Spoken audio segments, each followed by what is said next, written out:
इमरान खान का जिस दिन जलसा होता है उसी दिन इस भाई की शादी होती है। जलसे में फंस जाते हैं।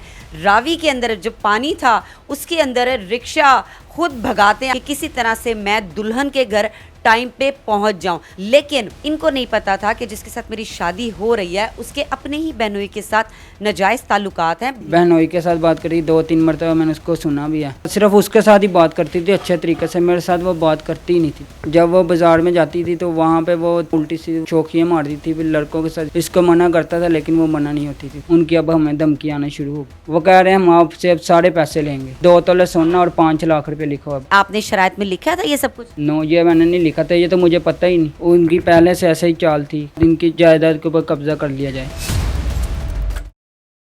अस्सलाम वालेकुम, वीएलसी पाकिस्तान के साथ मैं हूं आपकी होस्ट बुशरा शकील। नाज़रीन, ये जो भाई आप मेरे साथ देख रहे हैं, इमरान खान का जलसा होता है और जिस दिन जलसा होता है उसी दिन इस भाई की शादी होती है। जलसे में फंस जाते हैं। रावी के अंदर जो पानी था उसके अंदर रिक्शा खुद भगाते हैं कि किसी तरह से मैं दुल्हन के घर टाइम पे पहुंच जाऊं। बदकिस्मती से ये टाइम पे नहीं पहुंचते और दुल्हन हमारे क्या करते हैं कि इनकी जगह किसी और लड़के को बिठा देते हैं, वो सिर्फ लोगों को दिखाने के लिए कि ये लड़का जो है वो पहुंच चुका है, जबकि ये अभी पहुंचे नहीं थे। ये भागते दौड़ते गिरते पड़ते पहुंच जाते हैं। निकाह भी इनका हो जाता है, निकाह हो जाता है, लड़की को लेके इधर आ जाते हैं। लड़की रिश्ते में इनकी खालाजाद कज़न लगती है। लेकिन इनको नहीं पता था कि जिसके साथ मेरी शादी हो रही है उसके अपने ही बहनोई के साथ नाजायज़ ताल्लुकात हैं। बहनोई के साथ ही नहीं, मोहल्ले का कोई लड़का नहीं छोड़ा। ये बेचारे बाज़ार उसको शॉपिंग के लिए लेके जाते थे तो बाज़ारों के अंदर भी लड़कों को ताड़ी लगाती थी। ये क्या मामला है? माजूर शख्स है, मेहनत की, शादी की, 17 लाख का कर्जा इस माजूर शख्स पे चढ़ गया। कैसे जानते हैं इन्हीं से। अस्सलाम वालेकुम। जी वालेकुम सलाम। क्या नाम है? अल्लाह रखा। अल्लाह रखा। मेरी भाई मुझे ये बताइए कि ये क्या मामला हुआ? शादी हो गई, उसके बाद दुल्हन 5 महीने रह के चली भी गई और आपको यहाँ पे छोड़ गए। 17 लाख का कर्जा आप पे चढ़ा के चली गई। जी इस तरह ही हुआ है मेरे साथ, इतना कर्जा चढ़ा के चली गई वो। उनकी पहले से ऐसे ही चाल थी, क्या इस तरह से आपसे किया जाए? क्या इनके साथ इनकी जायदाद के ऊपर कब्जा कर लिया जाए? ये घर आपका अपना है? जी हमारा अपना है, बड़ी मेहनत से बनाया ये हमने। अच्छा, वो जो आपकी कज़न थी उसने शादी इसलिए की थी कि वो आपके इस घर पे कब्जा करना चाहती थी? जी इस तरह से की थी उन्होंने। अच्छा, उनकी पहले से चाल थी। जब भी उनका घर जाता था ना, मेरे साथ उल्टी सीधी बातें करते थे। क्या उल्टी सीधी बातें करते? वो कभी कहते थे जुआई ऐसे का होता है, कभी कहते जुआई ऐसे का होता है। कैसे का होता है जुआई? वो ऐसे कहते थे भी जुआई अच्छा नहीं होता, वो फलाने का जुआई बहुत अच्छा था, हमारा जुआई ऐसे है, फलाने का जुआई ऐसे था। यानी कि आपके कहने का मतलब ये है कि वो आपको सुनाते थे कि आप जो हैं उनके दामाद, आप अच्छे नहीं हैं, लोगों के जो दामाद हैं वो बहुत अच्छे हैं। ये मकसद था? जी यही मकसद था। माजूरी के अलावा क्या कमी थी जिसकी वजह से आपको कहते थे? और कोई कमी थी? मेरी यही कमी थी। उनको ये पहले पता भी था, देख कर गए थे वो बाकायदा मुझे। अच्छा, माजूर कैसे हुए? ये मैं गिरा था, मेरे सर में चोट लगने की वजह से मजदूर हो गया। अच्छा, फिर उसके बाद आप जाते थे? मैं जब भी जाता था वो मुझे इस तरह की बातें करते थे। कभी वो कहते थे जुआई ऐसे है, उसका जुआई बहुत अच्छा है। इसके अलावा उन्होंने मुझे पहले कह भी दिया था, कहते हैं इन्होंने घर नहीं बसाना अपना। उसकी माँ कहती थी मुझको। आपकी जो सास है वो किसको कहती थी कि इसने घर नहीं बसाना? वो एक आंटी थी मेरे सामने, मेरी माँ, मेरी वालदा साहबा की दोस्त थी। वो उसको उसने कहा था, वो कहते हैं इसने घर नहीं बसाना। क्यों? आप तो बसाना चाहते थे ना? जी मैं बसाना चाहता था, मेरा दिल बिल्कुल उनके लिए साफ था। मैं खुश भी बहुत था, बहुत ज़्यादा खुश था। शादी से खुश थे या अपनी बीवी से खुश थे? हर चीज़ से खुश था। बीवी अच्छी थी? जी उस टाइम ठीक थी, लेकिन इज्जत नहीं करती थी मेरी। फिर भी मैं बर्दाश्त करता रहा। मैं क्या कहती थी? गालियाँ देती थी मुझे। जब भी उसको कोई कहता खाना पीने के लिए कहती मुझे नहीं पता, हम ऐसे हैं, हम ऐसे हैं, हर चीज़। लेकिन मैं इग्नोर करता गया। मैंने कहा कोई बात नहीं, ये समझेगी आस्ता, वक्त के साथ आस्ता आस्ता समझेगी। लेकिन वो नहीं समझी। अच्छा। उसका मैंने कहा कोई बात नहीं, आस्ता आस्ता समझेगी। लेकिन उसने मेरी कोई बात नहीं, उसने मैं उसको फिर भी उसके साथ ठीक रहा। फिर भी लोग कहते थे आपकी बीवी ऐसे, आपकी बीवी इतनी अच्छी नहीं है, खूबसूरत नहीं है। मैं लोगों को कहता कोई बात नहीं, जिस तरह की भी अब मेरी किस्मत में लिखी गई है, अब मैं मंजूर है मुझे जिस तरह की भी। अब मैं कुछ नहीं कर सकता इस बारे में। अच्छा। अब ठीक है जैसे कि भी है। लेकिन जब वो चली गई है मुझे इस तरह के, उसने मुझे बहुत ज़्यादा गालियाँ गलौज की है ना, उसके बाद मैंने कहा ठीक है मैं अब उसको नहीं रखूँगा। मेरा दिल नहीं करता उसके साथ बात करने को। 2-3 मरतबा मैं उसके पास गया हूँ उसको मैं मनाने के लिए, और उसने मुझे इतनी गालियाँ दी मुझे कोई आपको मैं बता नहीं सकता। क्या कहती थी? गालियाँ क्यों देती थी? पता नहीं, कहती निकल जाओ यहाँ से, तुम ऐसे हो, तुम ऐसे हो। बहुत ही ना बताने वाली उसने मुझे गालियाँ दी।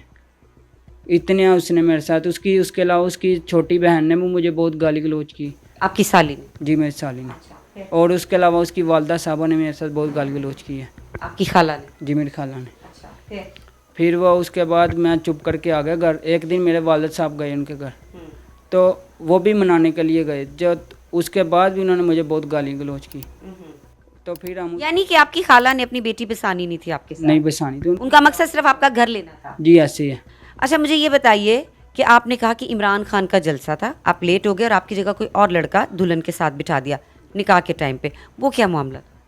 वो इस तरह मामला था कि वो ना, हम लेट हो गए थे थोड़े से। वो कहते थे आप झूठ बोल रहे हो, आप वो झूठ बोल रहे हो, आप तो घर से ही नहीं निकले, आप अभी अपने घर वापस चले गए। लेकिन हम दरिया के बीच में से बहुत ही ज़्यादा तंग होते हुए वहाँ पे पहुँचे, धक्के लगाते हुए? धक्के लगाते हुए रक्षे को। हम इतने तंग होकर वहाँ पे पहुँचे। रात को 10 बजे जब पहुँचे तो बाकायदा उन्होंने उसी टाइम बैठा के हम निकाह करवाया जल्दी जल्दी। आप दूल्हा बने हुए थे जब रिक्शे को धक्का लगा रहे? जी, मैं दूल्हा बना हुआ था। आप ऑफ कैमरा अपनी बीवी के बारे में बहुत कुछ बता रहे थे ना? जब मुझे पता चला 2-3 मरतबा, उसको इतने नंबर ज़्यादा याद थे कि कोई हिसाब नहीं। किसके नंबर याद थे आपकी बीवी को?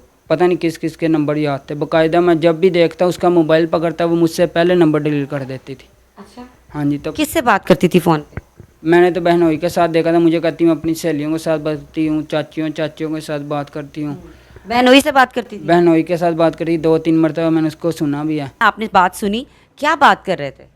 वो उल्टी सीधी बात कर रहे हैं। जिस तरह एक लड़की लड़की के साथ बात करती है ना, उल्टे तरीके से, बता नहीं सकते। इस तरह एक लड़का लड़की के साथ जैसे गलत तरीके से बात करता है, इस तरह बात कर रहे थे। उसका बाकायदा मैंने वो बातें सुनने के बाद मैंने मना भी किया। मैंने कहा आप ये बातें ना किया करो, ये बातें अच्छी नहीं। अगर क्या कह रही थी अपने बहनोई को? बहनोई को कहती है मेरा बंदा ऐसे है, इस तरह के काम हम करते हैं, इस तरह करते हैं। किसी का कुछ नहीं पता होता कि मर्द और औरत के दरमियान क्या काम होते हैं। बाकायदा वो इस तरह गंदी तरीन किस्म की बातें कर रही थी। लेकिन ये इस तरह का ज़मीर मेरा गवारा नहीं करता। सिर्फ उसके साथ ही बात करती थी अच्छे तरीके से, मेरे साथ वो बात करती ही नहीं थी। जब मैं उसके साथ बात करता, वो मेरे साथ कभी ऐसे मुझे यहाँ तक कि कुछ बात करने ही नहीं देती थी अपने साथ अच्छे तरीके से। मुझे साथ कभी उसने हंस के बात नहीं की थी।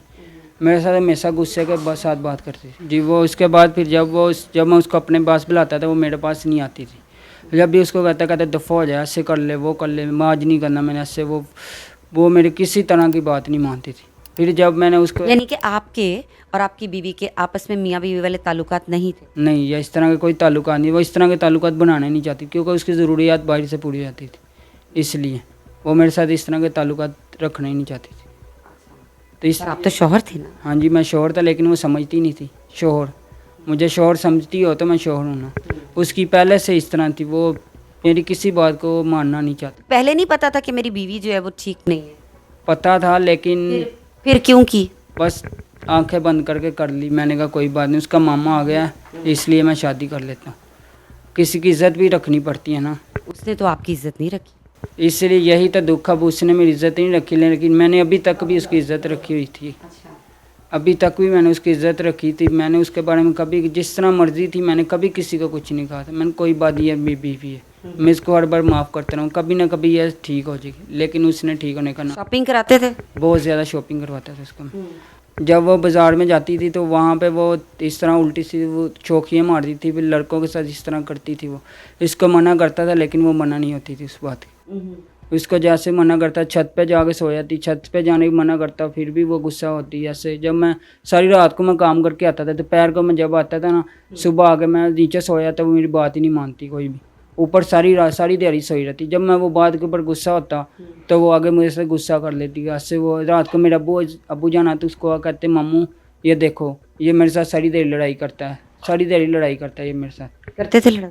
नहीं, मैं नहीं करता। मैं सिर्फ उसको यही कहता था कि मैं आता हूँ, तुम ऊपर जाके सो जाती हो, मैं नीचे सोया रहता हूँ सारी देर। ये क्या बात हुई? तुमने कभी मेरी कोई बात ही नहीं, कोई हाल चाल कुछ भी नहीं पूछा कभी। अच्छा, मुझे अब आप ये बताइए, आप कह रहे थे कि आप पे 17 लाख का कर्जा चढ़ गया इस शादी की वजह से।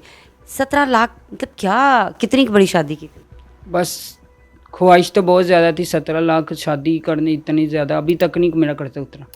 या बस वो ना 17 लाख कर्जा लिया था, शादी के लिए लिया। 17 लाख कहाँ लगाया? 17 लाख ये शादी में लगा था। ये इधर वो उसके कपड़े लिए, फिर ऐसे किया 17 लाख के? जी। इस तरह मिला मिलू के कुछ बाद में बजट निकाला, इतने कर्जा नहीं चढ़ गया था मैं। अभी तक भी हमारा नहीं उतरा। मैं काम पे जाता हूँ, मेरे वाले साहब भी काम पे जाते हैं, हम दोनों रल मिल के काम करते हैं। लेकिन कुछ दिन पहले उनकी अब हमें धमकी आना शुरू हो गई। हक मेहर वाली क्या स्टोरी है? हक मेहर वाली ये स्टोरी है कि जब हम वहाँ से पहुँचे ना, वहाँ पे जाते हैं सारी मेरा निकाह पढ़ा दिएगा मौलवी साहब का। उन्होंने मुझे बयान हल्फी में ये कहा कि आपको 5,000 रुपया एवज इस लड़की के साथ आपको निकाह कबूल है। मैंने कहा कबूल है। लेकिन उसके बाद जब मैं घर आ गया तो उसको लेके कुछ दिनों बाद मुझे निकाहनामा दिया गया, लेकिन वो वाला निकाहनामा दिया कंप्यूटराइज दिया गया, और मुझे ये तक नहीं पता बीच में क्या लिखा हुआ है उसके अंदर। आपने किसी से वो पढ़वाया नहीं है कि उसके अंदर क्या शराइत लिखी है, क्या कुछ लिखा है, हक मेहर कितना लिखा है? वो मुझे दिया ही नहीं गया, लेकिन मुझे कंप्यूटराइज दिया गया। वहाँ कंप्यूटराइज वाले में क्या लिखा था? उसमें सिर्फ लड़की का और लड़के का वाइफ लिखा था, एज वगैरह और नाम वगैरह, वाले साहब का नाम लिखा होता है बस। अच्छा। वो बाकायदा मैंने सारा पढ़ा, मैं खुद मैट्रिक की हुई है मैंने। अच्छा। मैंने वो सब। आप डिमांड कर रहे हैं क्योंकि आप तलाक देना चाहते हैं उसको? जी ऐसी है। वो क्या कह रही है कि कितने पैसे दो तो फिर तलाक देंगे? वो कह रहे हैं हम आपसे अब सारे पैसे लेंगे। सारे कौन से? तकरीबन 17 लाख रुपये बीच में लिखा हो। वो कहते हैं मुझे 70 लाख? 17 लाख। 17 लाख किस चीज का 17 लाख मांग रहे हैं वो? 2 तोले सोना और 5 लाख रुपए लिखा हुआ है बाकायदा बीच में। आपने शराइत में लिखा था ये सब कुछ? नो, ये मैंने नहीं लिखा था, ये तो मुझे पता ही नहीं। ना मुझे अभी तक निकाहनामा दिया गया इस चीज़ के बारे में। अच्छा। ये भी उन्होंने निकाहनामा भी दिया गया। हम शरीफ लोग हैं, हम चुप करके बैठे, अभी भी हम चुप करके बैठे हुए थे। आपके कहने का मतलब है कि जब निकाहनामा फिल किया जाता है, पुर किया जाता है ना निकाहनामा, तो जो शराइत होती हैं वो शराइत उन्होंने अपनी तरफ से ही लिख दी थी, जितनी भी शराइत थी, ठीक है, और आपको वो बात पता नहीं थी? जी बिल्कुल इसी तरह ही है। मुझे इस बारे में कुछ नहीं पता था, मुझे ये बात बाद में अभी आगे पता। तलाक भी नहीं ले रही है और आपके साथ रह भी नहीं रही है? तलाक नहीं, वो तलाक कह रही है तलाक आप दो हमें, तलाक भी दो आप, पैसे भी दो हमें।